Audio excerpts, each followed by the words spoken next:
आज हम बात करेंगे कंपनी के लिक्विडिटी और सॉल्वेंसी के बारे में। जैसा कि हम जानते हैं कि as an investor we should always invest in a financially healthy company. तो जब हम ये फाइनेंशियली हेल्दी कंपनी की बात करते हैं तो एक्चुअली हम ऐसी कंपनी की बात करते हैं जो कि लिक्विड भी है और बहुत सॉल्वेंट भी है। तो चलिए आज इस वीडियो में बात करते हैं एक लिक्विड कंपनी का क्या मतलब होता है, कैसे ऐसी कंपनी को आइडेंटिफाई किया जा सकता है, और एक सॉल्वेंट कंपनी का क्या मतलब होता है, और कौन से ऐसे इंडिकेटर्स हैं जिनको देख के हम पता कर सके कि ये एक सॉल्वेंट कंपनी है। तो एक फाइनेंशियली हेल्दी कंपनी की लिक्विडिटी भी बहुत हाई होनी चाहिए और उसकी सॉल्वेंसी भी हाई होनी चाहिए। किसी भी कंपनी की दो तरीके के फाइनेंशियल ऑब्लिगेशंस होते हैं, पहले शॉर्ट टर्म ऑब्लिगेशंस और दूसरा long term financial obligations. Short term obligations क्या होते हैं? वो फाइनेंशियल ऑब्लिगेशंस जो कि अगले एक साल में उन्हें पे करने हैं। अगर कोई भी बिल, सपोज किसी कंपनी को अगले 12 महीने में उस बिल को क्लियर करना है, तो वो एक short term financial obligation company की कहलाएगी।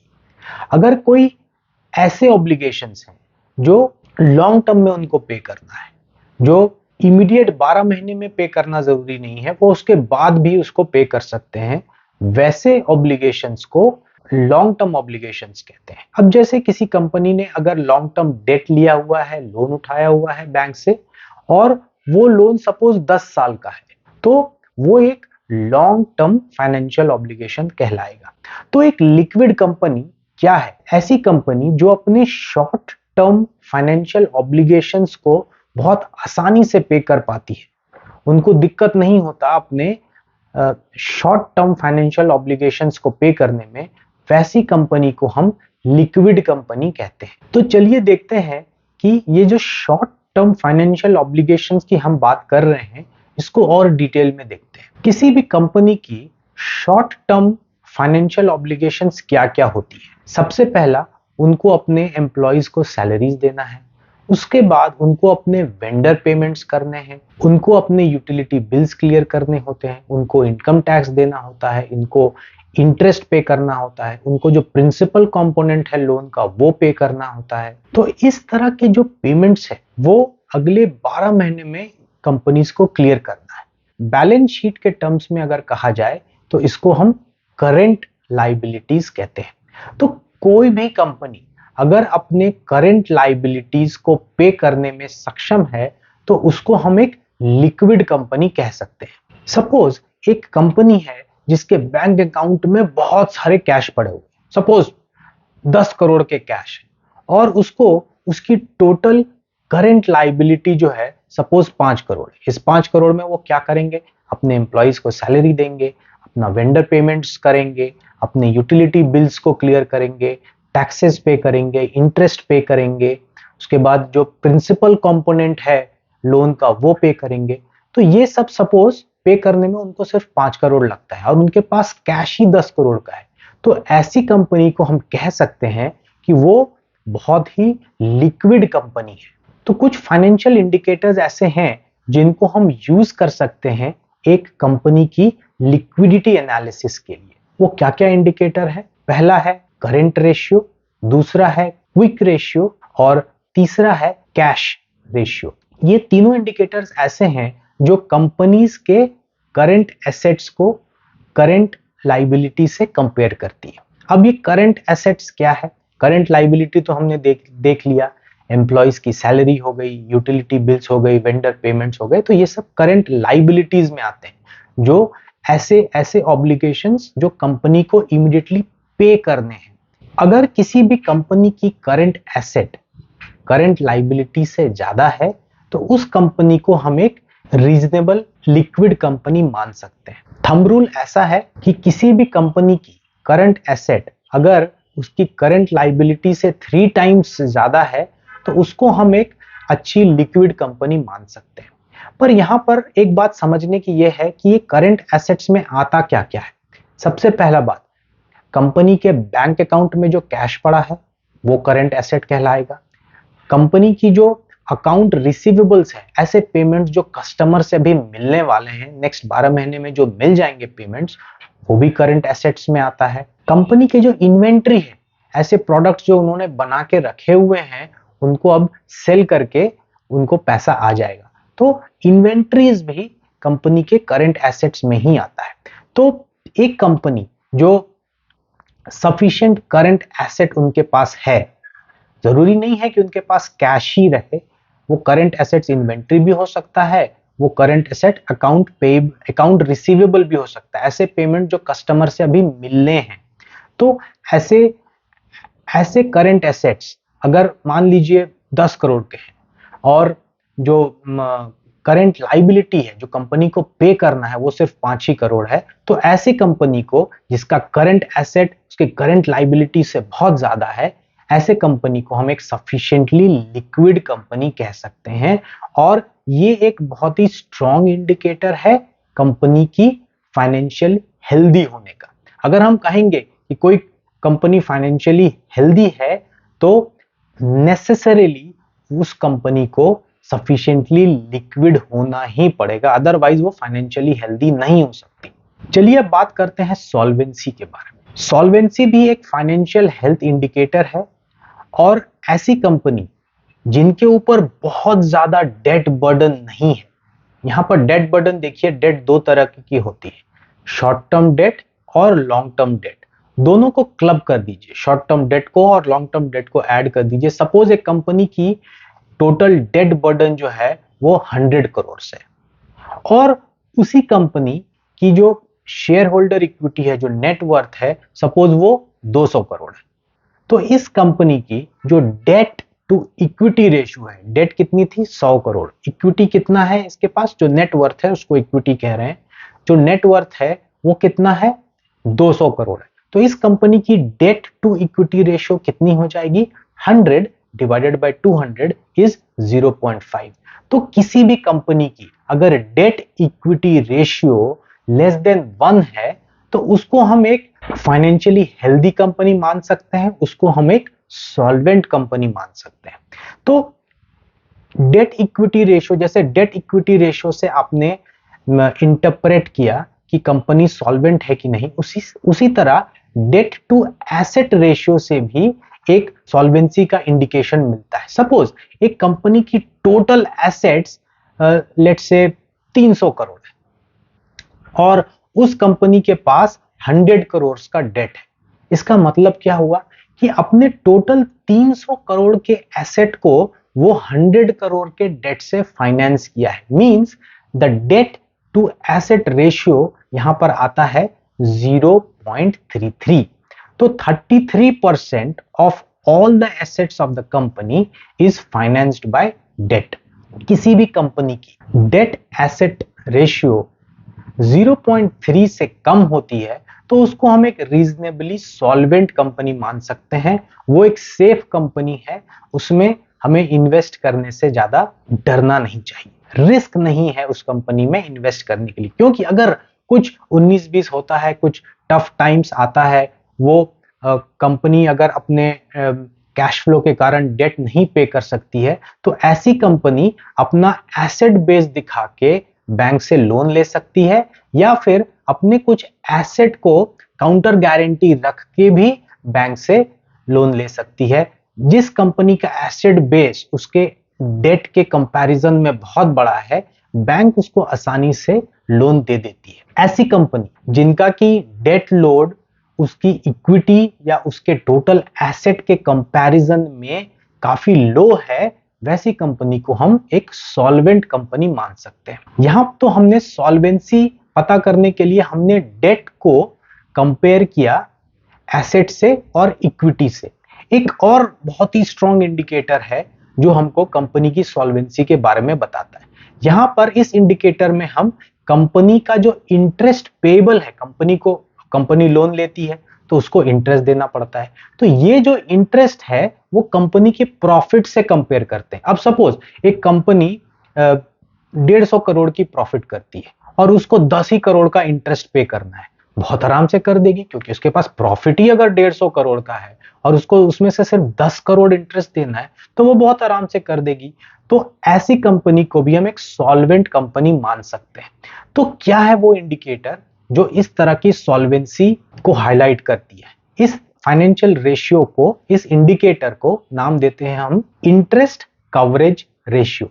इंटरेस्ट कवरेज रेशियो का फॉर्मूला क्या है? कंपनी की EBIT, interest before interest and tax, divided by it's interest. अब जैसे हमने अभी एग्जांपल लिया, एक कंपनी की ईबीआईटी सपोज 150 करोड़ है और उसकी जो इंटरेस्ट पेबल बन रहा है उसका वो सिर्फ 10 ही करोड़ है। तो इस कंपनी का आईसीआर, इंटरेस्ट कवरेज रेशियो, कितना हो जाएगा?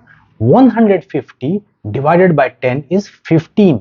तो किसी भी कंपनी की इंटरेस्ट कवरेज रेशियो अगर 3 से ऊपर है तो उसको हम एक रीजनेबली सॉल्वेंट कंपनी मान सकते हैं। तो हमने देख लिया कि कंपनी की लिक्विडिटी का क्या मतलब होता है और कंपनी का सॉल्वेंट होने का क्या मतलब होता है।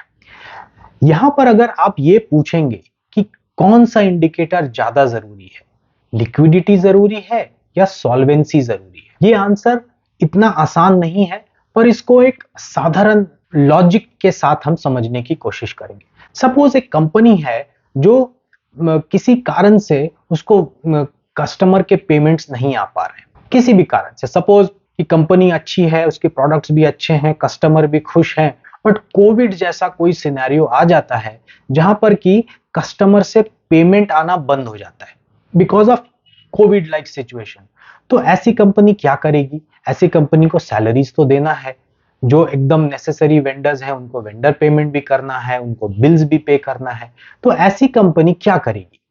ऐसी कंपनी बैंक के पास जाएगी और अपनी सॉल्वेंसी स्टेटस दिखाएगी। वो बोलेगी देखिए हमारी ईबीआईटी इतनी है, हमारी जो डेट टू एसेट रेशियो है, हमारा जो डेट टू इक्विटी रेशियो है वो इतना कम है, तो क्या आप हमें लोन दोगे? तो बैंक खुशी खुशी ऐसे कंपनी को लोन दे देगी और फिर वो कंपनी एक सॉल्वेंट कंपनी, ये काम सिर्फ एक सॉल्वेंट कंपनी ही कर सकती है। तो सॉल्वेंट कंपनी बैंक के पास जाएगी, वो दिखाएगी कि मेरी लिक्विडिटी की प्रॉब्लम हो गई है क्योंकि क्लाइंट अभी मुझे पे नहीं कर पा रहे हैं इस कारणवश, इसीलिए आप मुझे लोन दे दीजिए। बैंक खुशी खुशी उनको लोन दे देगी और उस पैसे से वो अपने एम्प्लॉइज को सैलरीज दे पाएगी, जो नेसेसरी वेंडर पेमेंट्स है वो कर पाएगी, अपने यूटिलिटी बिल्स पे कर पाएगी, अपने इंटरेस्ट पे कर पाएगी, अपना टैक्स पे कर पाएगी। तो कहने का मतलब क्या है कि एक कंपनी अगर इलिक्विड हो भी जाती है, अगर उसकी लिक्विडिटी बहुत कम हो भी जाती है किसी कारण से, पर अगर वो एक सॉल्वेंट कंपनी है तो वो कहीं ना कहीं से पैसा जुगाड़ कर ही लेगी और अपनी लिक्विडिटी एनहेंस कर ही लेगी। पर सपोज एक ऐसी कंपनी है जिसकी लिक्विडिटी तो बहुत अच्छी है, उसका जो करंट रेशियो है, क्विक रेशियो है, कैश रेशियो है, सपोज वो सब बहुत अच्छा है, लेकिन उसके पास बहुत डेट है, उसका डेट इक्विटी रेशियो बहुत हाई है, उसका डेट टू एसेट रेशियो बहुत हाई है, उसका इंटरेस्ट कवरेज रेशियो जो है वो बहुत ही कम है। तो ऐसी कंपनी आज के दिन में, बिकॉज उसके पास शायद कैश बहुत ज्यादा है इसीलिए वो इतनी लिक्विडिटी पोजीशन अपना अच्छा दिखा पा रही है, तो ऐसी कंपनी आज कल परसों तक में भी चल सकती है। पर कहीं इस कंपनी को किसी कारण से, मान लीजिए कोई लिक्विडिटी प्रॉब्लम आ गया, कस्टमर पे नहीं कर पा रहा है, कोविड लाइक सिचुएशन आ गया, तो ऐसी कंपनी फिर क्या करेगी? उनका तो कैश फ्लो बंद हो गया।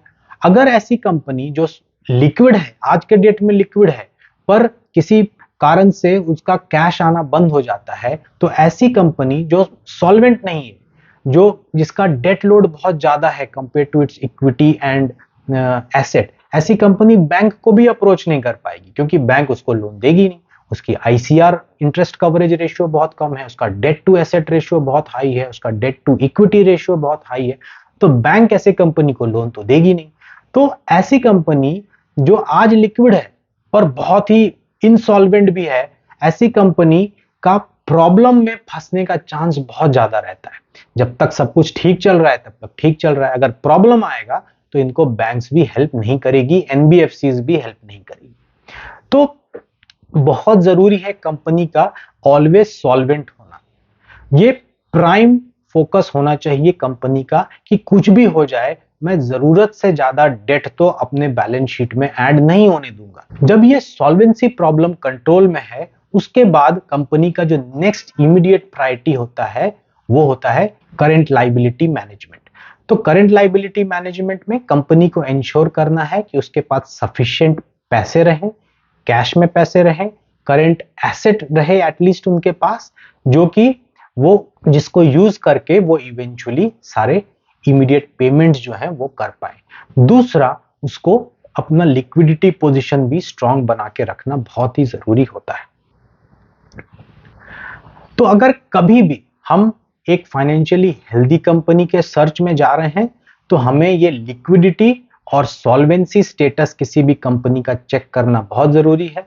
अगर एक कंपनी लिक्विड भी है और सॉल्वेंट भी है तो ऐसी कंपनी को हम एक फाइनेंशियली हेल्दी कंपनी मान सकते हैं। और भी इंडिकेटर्स होते हैं फाइनेंशियल हेल्थ के, लेकिन ये दो जो है ये बेसिक इंपॉर्टेंट इंडिकेटर्स होते हैं। चलिए एक छोटी सी एग्जांपल लेते हैं।